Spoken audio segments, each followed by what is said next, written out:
Transport of respiratory gases, मतलब respiratory gases like CO2 और O2 का ट्रांसपोर्ट कैसे होता है। सो हम ट्रांसपोर्ट में देखेंगे O2 और CO2 का ट्रांसपोर्ट। सो O2 जो ट्रांसपोर्ट हो सकता है वो दो फॉर्म में हो सकता है, एज अ सिंपल सॉल्यूशन और विथ हीमोग्लोबिन। तो सिंपल सॉल्यूशन में क्या होता है कि O2 प्लाज्मा के साथ मिक्स होकर ट्रांसपोर्ट हो जाता है, और विथ हीमोग्लोबिन में क्या होता है कि ऑक्सीजन हीमोग्लोबिन से कंबाइन होकर as a form of oxy haemoglobin body में ट्रांसपोर्ट होता है।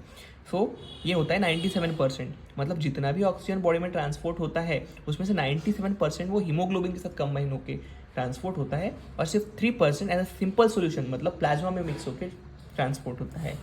ये हो गया ऑक्सीजन।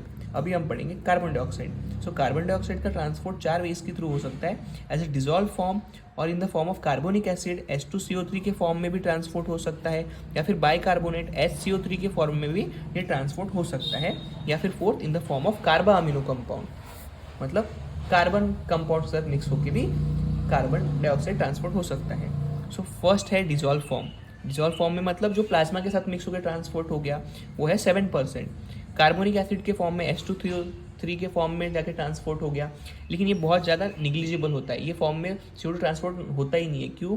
क्योंकि H2CO3 जो कार्बोनिक एसिड है वो हाईली अनस्टेबल है, ये बनते ही H+ और HCO3- में डिसोसिएट हो जाता है, इसलिए इससे CO2 का ट्रांसपोर्ट ज़्यादा होता नहीं है। उसके बाद है बाइकार्बोनेट आयन। तो बाइकार्बोनेट आयन्स का ट्रांसफर हम डिटेल में आगे वीडियो में पढ़ेंगे, जिसमें हम क्लोराइड शिफ्ट और हैम्बर्गर्स इफेक्ट के बारे में पढ़ेंगे। उसके बाद है in the form of carbamino compound, मतलब कार्बा अमीनो कंपाउंड्स के फॉर्म में भी ट्रांसपोर्ट होता है, जैसे कि ऑक्सीजन ऑक्सी हीमोग्लोबिन के फॉर्म में ट्रांसपोर्ट होता था, उसी तरह कार्बा अमीनो कंपाउंड के फॉर्म में भी CO2 ट्रांसपोर्ट हो सकता है, और ये टोटल 30% होता है। सो हम सबसे पहले देखेंगे transport of oxygen. So oxygen as a simple solution transport हो सकता है, या फिर हीमोग्लोबिन के साथ कंबाइन होकर भी ट्रांसपोर्ट हो सकता है। So as a simple solution में क्या होता है, ऑक्सीजन जो है वो प्लाज्मा में जो वाटर है उसके साथ मिक्स होकर ट्रांसपोर्ट हो जाता है, और ये टोटल 3% होता है, मतलब सिर्फ 3% ऑक्सीजन प्लाज्मा के थ्रू डिसॉल्व कंडीशन में as a simple solution transport करता है। उसके बाद है in combination with haemoglobin. So oxygen क्या करता है, हीमोग्लोबिन के साथ कंबाइन होकर ऑक्सी हीमोग्लोबिन बनाता है और ट्रांसपोर्ट हो जाता है, और इससे टोटल 97% ऑफ ऑक्सीजन ट्रांसपोर्ट होता है।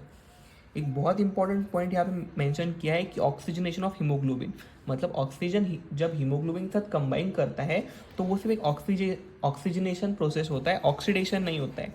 इसका ये मतलब है कि ऑक्सीजन जो हीमोग्लोबिन के साथ अटैच हुआ है वो कभी भी रिलीज हो सकता है। ये ऐसा कोई मतलब फिक्स रिएक्शन नहीं है कि ऑक्सीजन अगर हीमोग्लोबिन के साथ कंबाइन हो गया तो उससे अटैच ही रहेगा।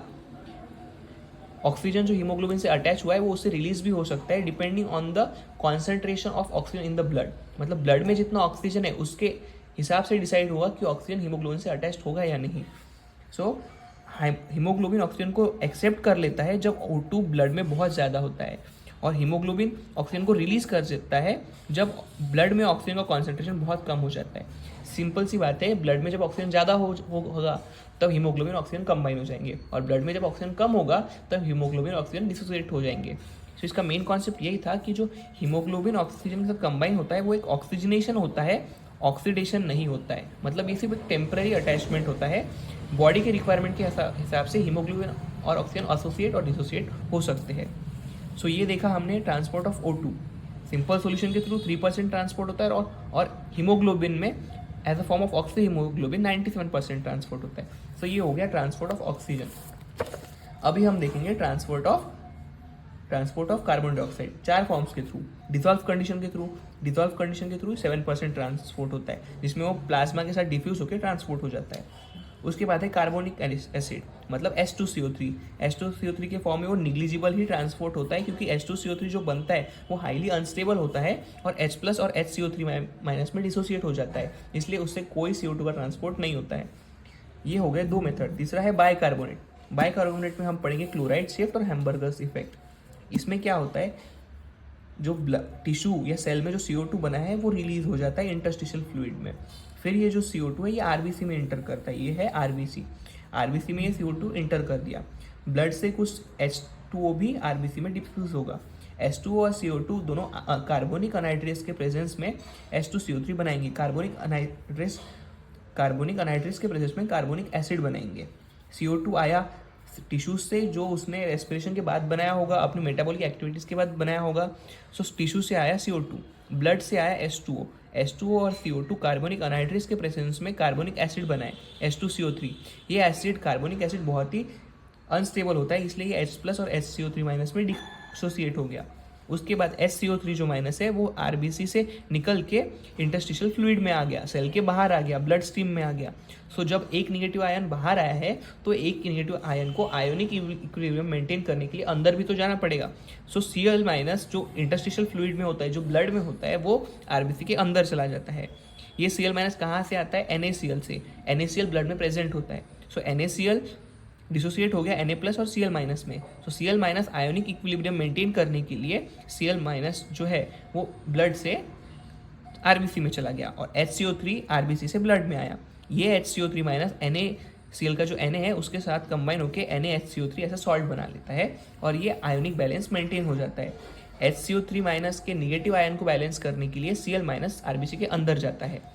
सो इसी तरह से CO2 का भी ट्रांसपोर्ट होता है। CO2 जो आया टिश्यू से वो RBC में कंबाइन होकर H2CO3 बना और H2CO3 बाद में जाके H+ और HCO3CO- में डिसोसिएट हो गया। HCO3- Na+ के साथ कंबाइन होकर NaHCO3 बना दिया जो कि एक सॉल्ट था और Cl- अंदर शिफ्ट हो गया जिसको हम बोलेंगे क्लोराइड शिफ्ट। उसके बाद जो H+ आयन यहाँ रिलीज हुआ है वो हीमोग्लोबिन के साथ कंबाइन होकर HHB बना लेता है। सो इसी तरह से CO2 का भी ट्रांसपोर्ट होता है टिश्यू और सेल्स के बीच में। मतलब ये मेथड था जिसमें जो CO2 है वो टिश्यू से RBC में चला गया। सिमिलर मेथड होता है जब अब CO2 जो ट्रांसपोर्ट होता है वो RBC से टिश्यू में भी होता है। मतलब ये होता है लंग्स के लेवल पे। लंग्स के लेवल पे क्या होता है, जो RBC या फिर जो भी जो लंग्स में जो गैसेस है वो ब्लड स्ट्रीम में आते हैं, वहाँ पे होता है रिवर्स क्लोराइड शिफ्ट। इसमें हमने देखा क्लोराइड शिफ्ट। सो ये था transport of CO2 between tissue and cell. इसका रिवर्स भी होता है, exchange of CO2 between cell and tissues, जिसको हम बोलते हैं रिवर्स क्लोराइड इफेक्ट। इसमें हमने क्लोराइड शिफ्ट के बारे में भी पढ़ा।